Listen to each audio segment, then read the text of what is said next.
Hello PGT aspirants, कैसे हैं आप सब।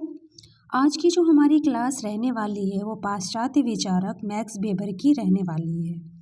पीजीटी सिलेबस में आपने देखा होगा कि हम लोगों ने इसके पहले अगस्त कॉम्टे, हर्बर्ट स्पेंसर, दुर्खिम को पढ़ लिया है।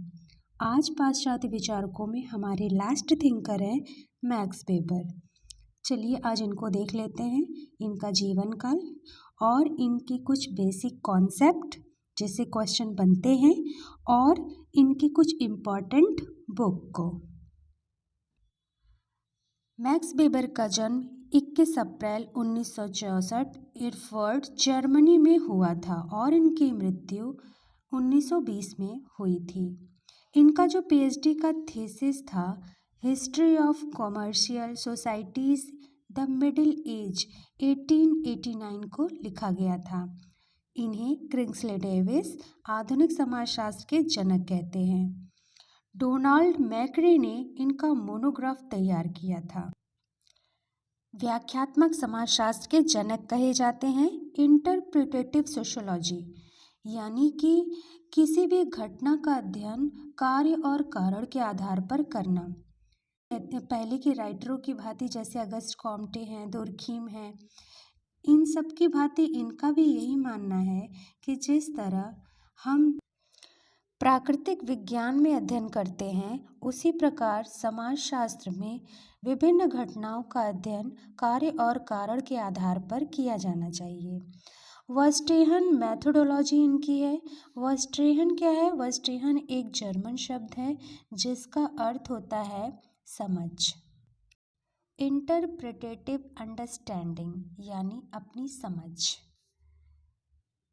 जिस प्रकार प्राकृतिक विज्ञानों में भौतिक वस्तुओं के कार्य कारण को लेकर अध्ययन किया जाता है उसी तरह समाजशास्त्र में सामाजिक क्रियाओं का अध्ययन इसी वर्स्टेहन मेथड के अकॉर्डिंग होना चाहिए।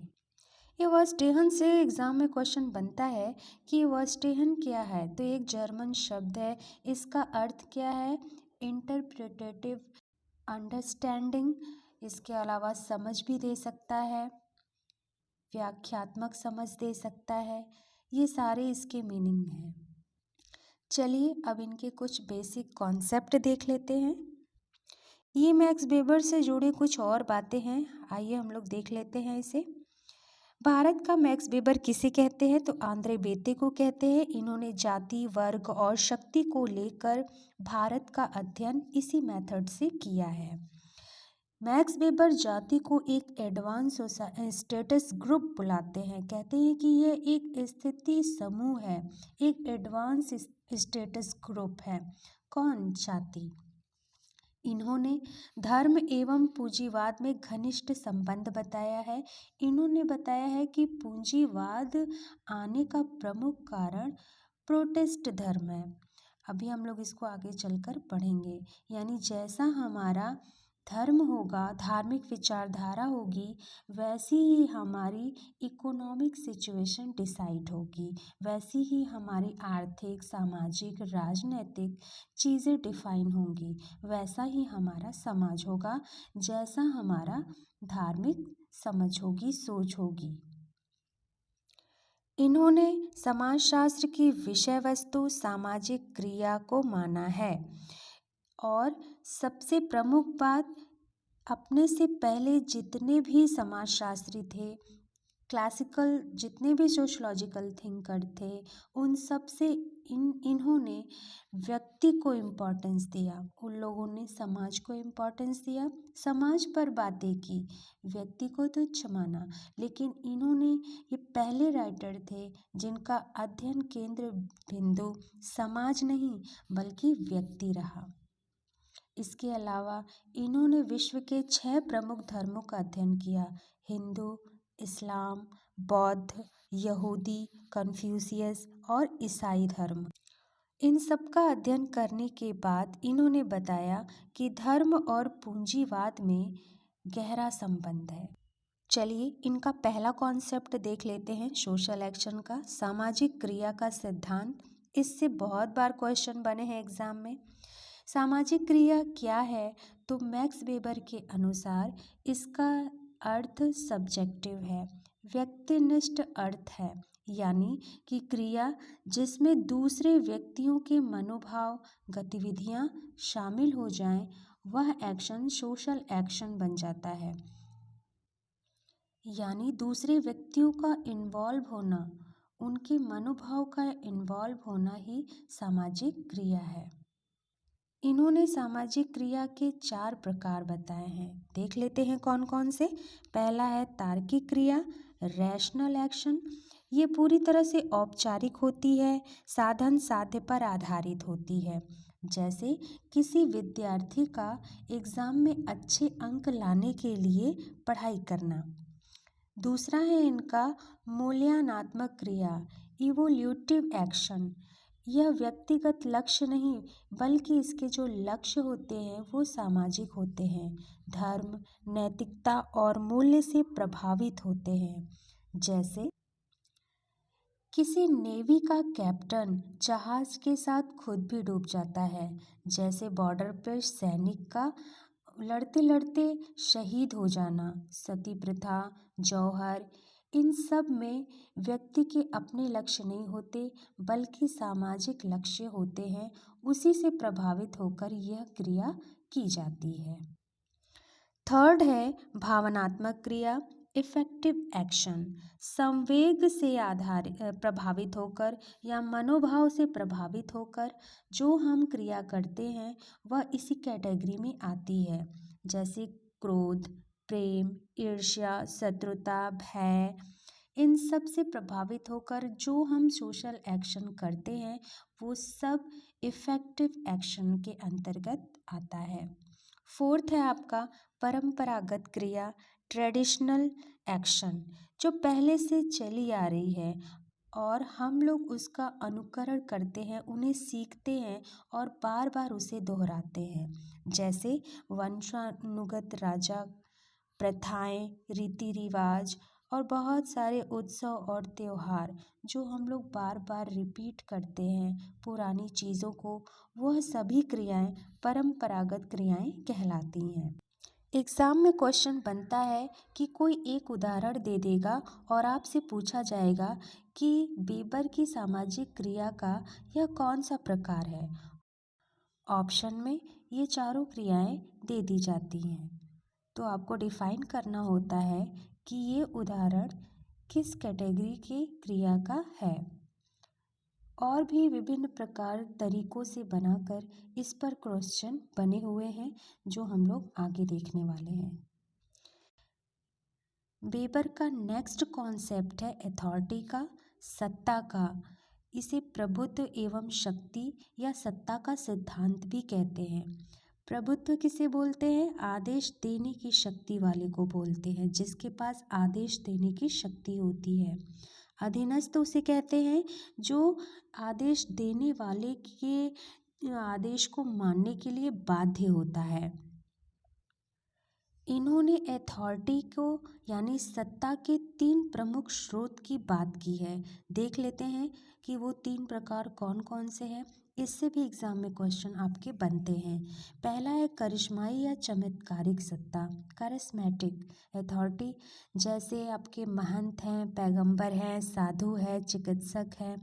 ये सब ऐसे व्यक्ति हैं कि ये माना जाता है कि इनके पास कोई जादुई शक्ति है जो कि आम इंसानों के पास नहीं है। सेकंड आपका है परंपरागत सत्ता, ट्रेडिशनल अथॉरिटी। जैसे राजा किसी राज्य का राजा के रूप में पहले होता था और आज वर्तमान में हम लोग परिवार में पिता के रूप में देखते हैं। जनजाति प्रमुख होता है, उसका ज्येष्ठ पुत्र अगला जनजाति प्रमुख बनता है। ये सब परंपरागत सत्ता के अंतर्गत आते हैं। थर्ड है आपका विधि या तार्किक सत्ता, लीगल रैशनल अथॉरिटी। इसका सबसे अच्छा उदाहरण नौकरशाही है।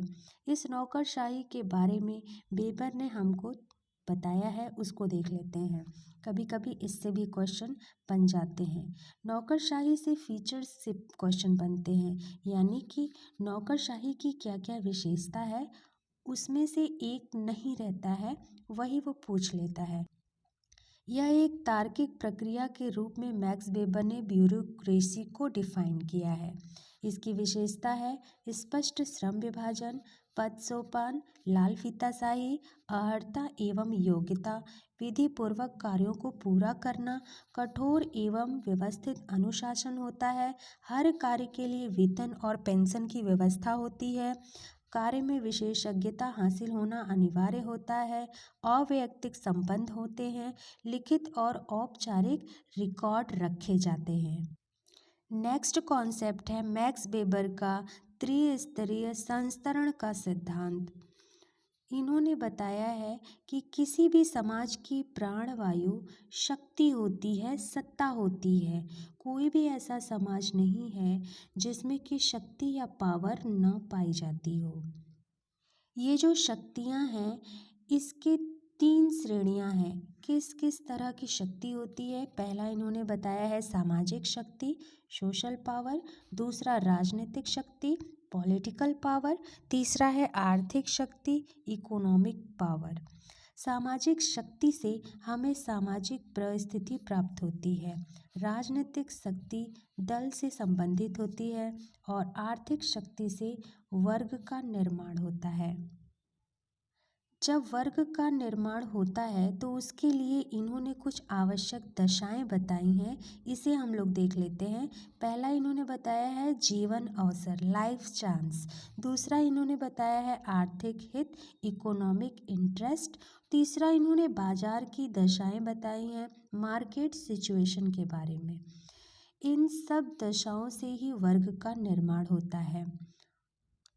इन्होंने वर्ग के 4 प्रकार बताए हैं, उच्च वर्ग, संपत्ति विहीन, श्वेतवसन वर्ग, पतित बुजुर्गा वर्ग और श्रमिक वर्ग।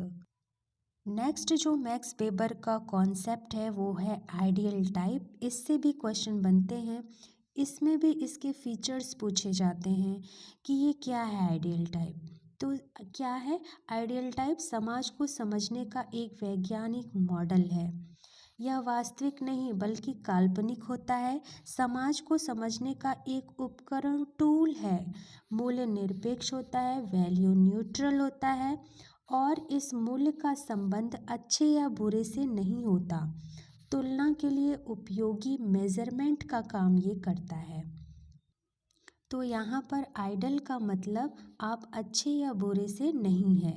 ये वैल्यू न्यूट्रल होता है, टूल है, काल्पनिक है, वैज्ञानिक मॉडल है, मेजरमेंट है जो तुलना के लिए उपयोगी होता है। अब आगे मैक्स वेबर के कुछ इम्पॉर्टेंट बुक्स देख लेते हैं हम लोग। पहली बुक है इनकी the Protestant ethics and the spirit of capitalism, 1905 को ये लिखी गई थी। इसी बुक में इन्होंने बताया था कि जो प्रोटेस्टेंट धर्म है वो पूंजीवाद के उदय का कारण है। कैलविनवाद से प्रभावित होकर इन्होंने बताया था कि धन कमाना पाप नहीं है, बल्कि धन कमाने का कार्य करना एक तरह से ईश्वर की सेवा करना ही है। इसी बुक से उन्होंने बताया था कि धर्म व्यक्ति के आर्थिक सिचुएशन, आर्थिक जीवन को, आर्थिक क्षेत्र को, सामाजिक क्षेत्र को, राजनीतिक क्षेत्र को, सभी क्षेत्रों को डिफाइन करता है। यानी धार्मिक सोच ही हमारे पूरे समाज को बनाती है। इनका जो नेक्स्ट बुक है द रिलीजन ऑफ चाइना, 1960 को लिखा गया। The religion of India, 1917। Ancient Judaism, 1999 को। इकोनॉमी एंड सोसाइटी, 1921 को। सोशलॉजी एंड रिलीजन, 1922 को। The city, 1922। General economy history, 1923। The theory of social and economic organisation, 1925। The methodology of social sciences, 1949। The rational foundation of music, 1958 को लिखी गई है। ये सारी पुस्तकें जो 20 के बाद लिखी गई हैं, ये सारे इनके मृत्यु के बाद प्रकाशित होती हैं। आई होप आज की क्लास आपको अच्छी लगी हो। इसके नेक्स्ट पार्ट में हम लोग देखेंगे मैक्स वेबर से रिलेटेड जो भी क्वेश्चन बन रहे हैं, जो भी क्वेश्चन एग्ज़ाम में आ चुके हैं, उन सब को हम लोग सॉल्व करेंगे। तो आज इतना ही। नमस्कार।